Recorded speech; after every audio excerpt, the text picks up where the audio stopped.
Well, hello, all you punk rockers, you indie lovers, and you grunge seekers. Welcome to the Audio Henchmen. 1, 2, 3.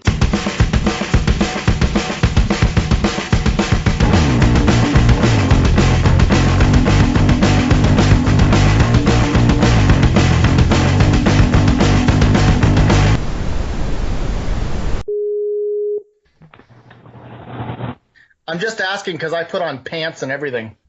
No. We shall have the sound be brilliant instead. All right. Let's do it. We are ready.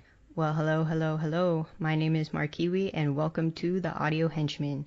Today, I have two very special guests. One is Gabriel Carter and Nee Do. Both of them are the hosts of Dog's Breakfast on YouTube. And they are not just the hosts on YouTube for Dog's Breakfast, but they also are phenomenal actors and have been in many different theater productions and movies and everything in between, really. These guys are artistic all the way around. So Can you just sort of follow us around and just kind of say that at various points I know, that's wonderful. in our lives? Because I would love that. that'd be fun, actually. I'd enjoy that a lot.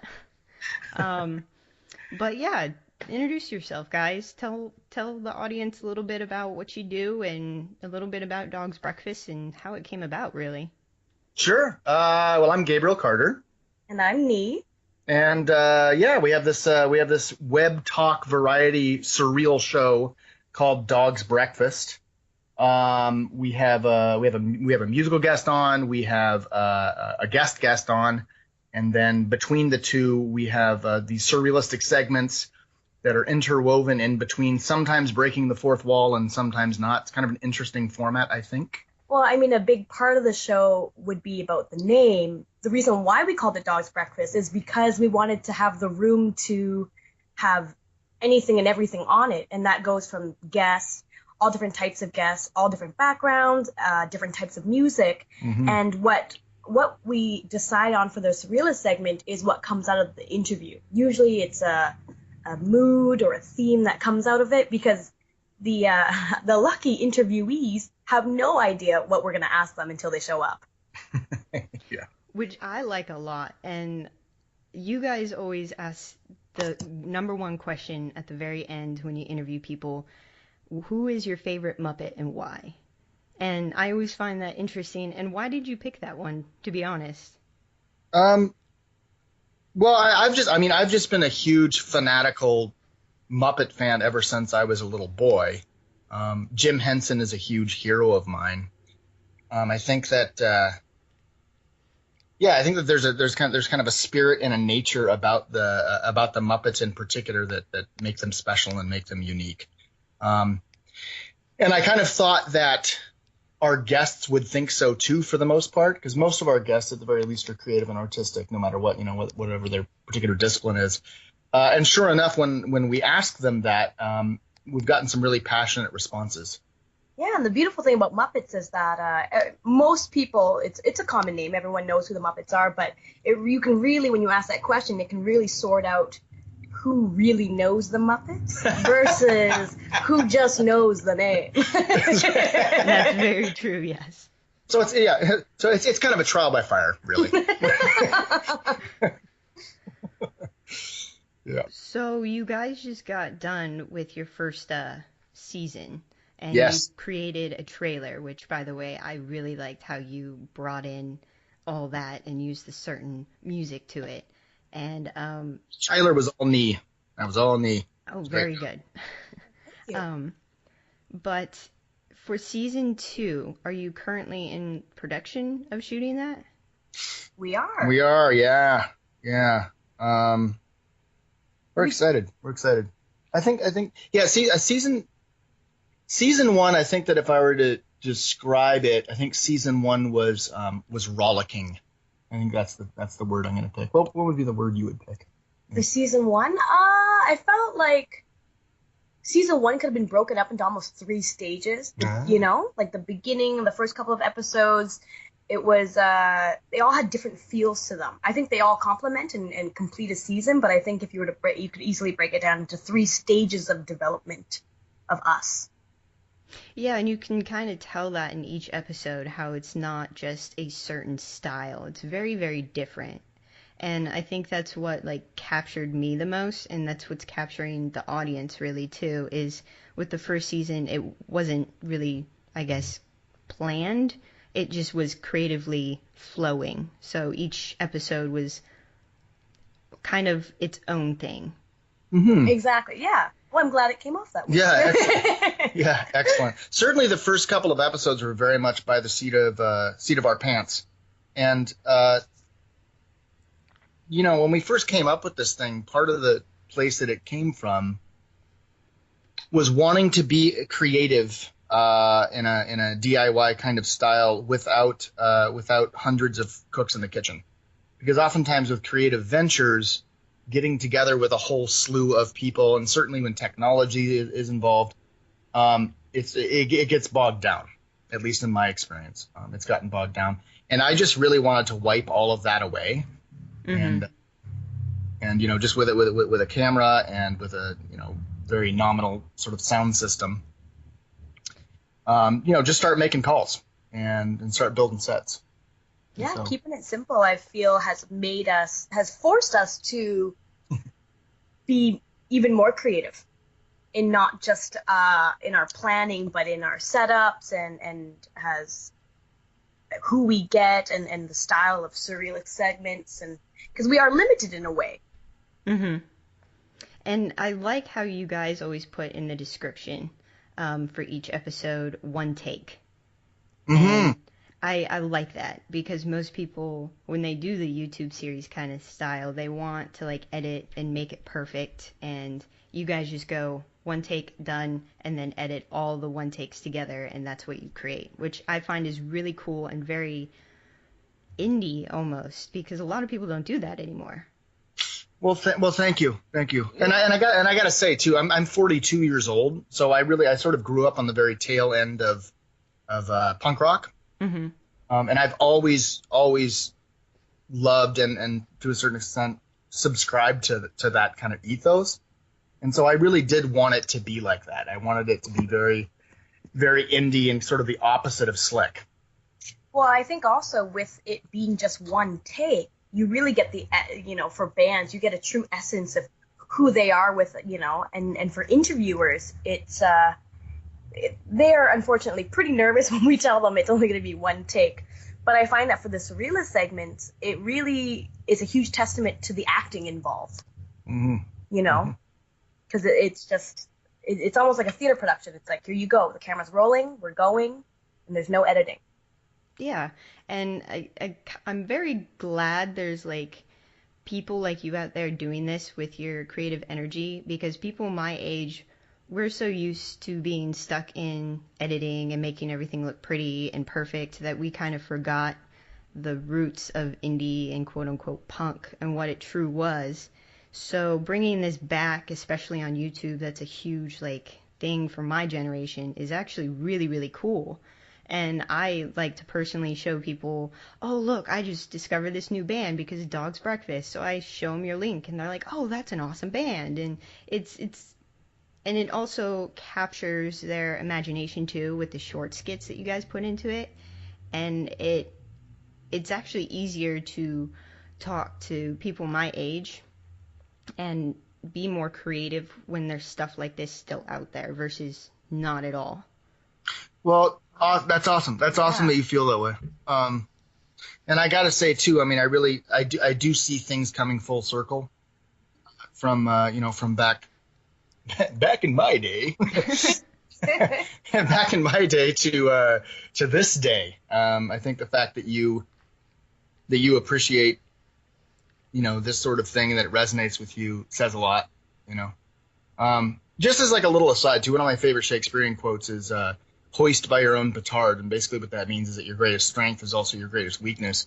And I think that with technology, that has been very much the case. I mean, the technology that is available now to everyone is phenomenal. It's just one of the most egalitarian sort of movements that has definitely happened in my lifetime.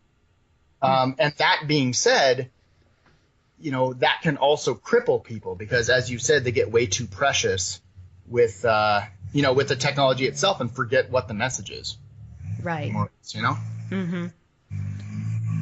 But I wanted to talk about, like, you guys aren't just doing the YouTube series, which is great, but you're also actors and an actress. So how do you manage doing your YouTube series and doing your career within the acting business? How is it kind of stressful, or is it more like easy? Is Dog's Breakfast kind of like an outlet for you guys, or?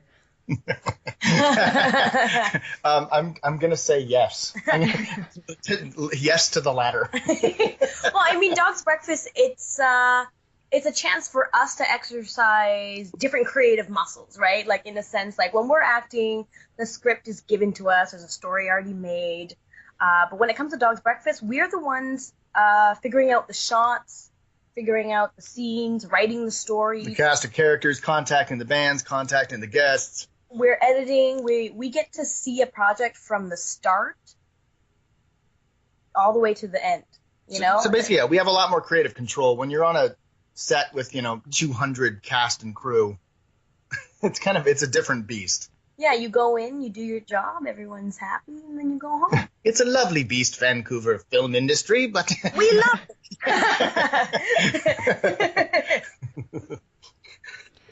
Does that answer your question? Yeah. Okay. I was just wondering. So you guys so you're in the production of season 2. You just wrapped up, 2 months ago, season 1. Are you guys doing or in the process of doing any major films or productions of any type within the acting scene right now? Well, Knee's in a play right now, a magical realism play called Patch. Yeah, so I'm doing a play and it premieres next Friday. Oh, that's cool. What is it about? I play a 1950s housewife who lives on the Great Pacific Garbage Patch. Oh, that's interesting. Yeah, and I live alone, so I've created my own friend out of garbage to keep me company, so I'm not lonely.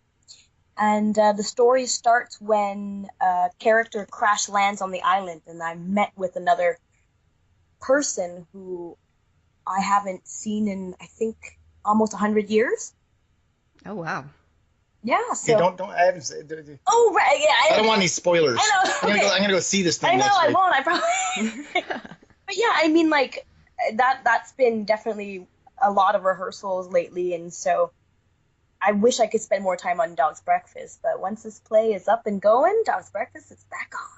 Yay! I'm super Being said, excited. we've actually been doing a lot of filming. Oh, yeah, no. And as for myself, I've just been sort of rattling around the house wearing a rabbit mask and muttering to myself. Where his best ideas come from? Well, actually, no, his best ideas come from dreams. Oh, yes. Ooh, here's something I can tell your listeners. This is fun. So there's this old comic strip called Blondie. Are you familiar with it? I think I've heard of it, but I haven't read it. Okay. Anyways, there's this character in this comic strip named Blondie. His name is Dagwood. Now, they actually named a sandwich after him because what he does, kind of a signature character trait, is he eats this huge sandwich and then he takes these naps in the middle of the afternoon. So pretty much what our fine fellow Dagwood is doing is Dagwood is tripping balls. So in the spirit of Dagwood,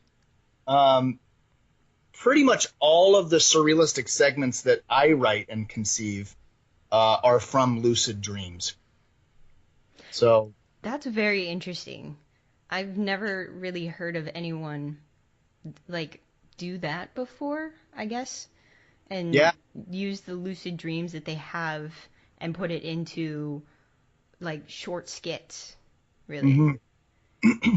Yeah, they're pretty. Yeah, and for him, I gotta say they're always pretty well formed. Most of the time, when people have dreams, for me, when I have dreams, it's always like a very loose etch-a-sketch. If you too hard, it'll disappear. That's a good way of describing it. Yeah, yeah, and I find nocturnal dreams of mine to be absolute garbage. Kind of, We tried. kind of like, yeah, exactly. Kind of like along those lines and stuff. Whereas the lucid dreams, yeah, that's the good thing. So I wholeheartedly recommend that your listeners do this. You should try it. Eat a sandwich, take a nap.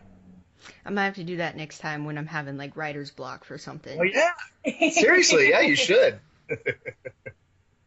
So you guys have been also in Nido, you've been in Watchmen and Stranger with My Face and the Eureka television series. And Gabriel, you've been in Twilight, Breaking Dawn, Grave Encounters 2, and Supernatural. Like, just give me a small snippet on how you got into acting, really. I mean, for me, I got into acting as a dare, really, because I was attending. I was attending. Of course you did. Yeah, I know. Very oppositional to find it that way. I was attending a community college. This is way back when I was attending a community college and lounging around and sneering at people, and and the drama teacher actually kind of, waddled to me, and said, "What are you doing? Why don't you audition for the play?" And I said, "What are you talking about?" And she goes, "Audition for my play." I said, "No," and she said, "Don't audition for my play." And I said, "I'll fucking audition for your play." So that's how I got that and Girls. Oh, yeah. Yeah, that'll do it. The girls in drama. Yeah, certainly. And then as most beautiful things, I stumbled into it that way, and then found that I had a proclivity towards it and a great, deep and abiding love and passion for it. And and all these years later, I'm still doing it. I think that's kind of my story. How about you, babe? Well, for me, I think, English was my second language. So when I was in elementary school, we did a play, and I was terribly shy. I was very different from how I am now. Now I can't shut up. But before, it just even talking out in public was just frightening to me. I blab a lot to my intimate friends. So it all changed when I got asked to do the play. It was a musical, and my choir teacher heard me sing, and so she put me up for one of the bigger roles, quote unquote lead roles in elementary school. And I felt amazing. I felt so free, and I felt like I could finally be myself at all times after that, and I just never stopped after that. I did end up taking 1 year off of acting. It was in my first couple of years of university, when people are trying to tell you to be serious and responsible. And so I took a year off acting and became just deeply depressed to the point where my friend said, it's like someone blew out the flame in you. Mm-hmm. So I quickly learned that I can't do it. I cannot do it. My little version of that too, for all the creative and artistic people that are listening, is that we're like sharks. If we stop swimming, we die. Yeah. So you just have to keep creating constantly. I second that. Yes, that's how I feel within the art world. If I ever stop for one day, I just get very bleh. Yeah. So it's really like a mental condition. Yeah. It's not a choice. Help us. So we just have to keep creating regardless. Whatever that looks like, Yeah. And for right now, that's Dog's Breakfast. There you go. All right, so we will wrap this up, but one last question. You bet. What can we expect from season 2? Ooh, nice question. I'll tell one of the guests. Oh, really? Okay, yeah. Okay, yeah. Is it what I think it is? Yeah. Okay. I'm sure. So one of our guests is one of the top Godzilla experts in the world.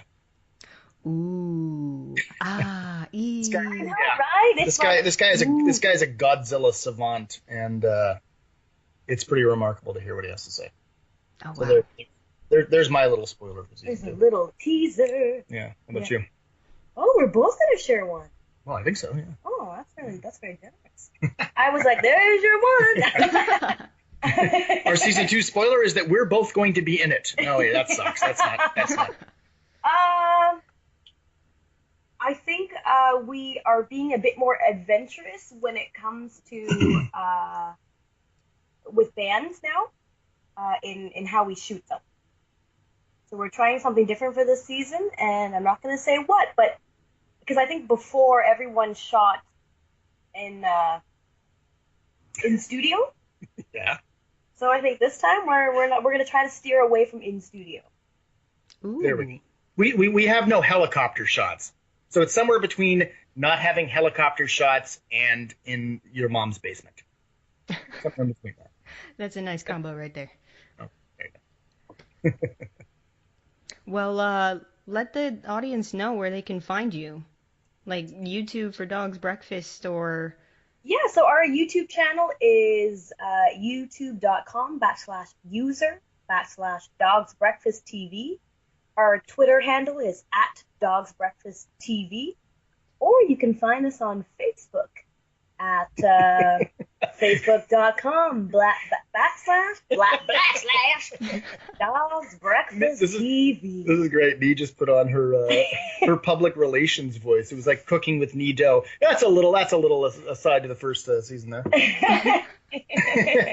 Also, just very, very simply, if you go to YouTube and you type in Dog's Breakfast, we're actually the first thing that comes up, which is awesome. Alrighty. Well, that is Gabriel Carter and Nee Dough, everyone. Round of applause. Yay! Yeah, the crowd goes wild. Thanks for listening to the Audio Henchmen. If you want to be part of this awesome, amazing podcast and be interviewed, please don't hesitate to email either me or Dusty Good. My email is markiwi01@yahoo.com. So please give me an email or check me out on Twitter and Facebook and just write me if you want to be part of this amazing, fabulous podcast that we have going on. And thanks again for listening, and we will see you sometime around that big old circle that we call Earth. Catch you later, folks. Whoa. Okay, hit it. Ready? Yeah.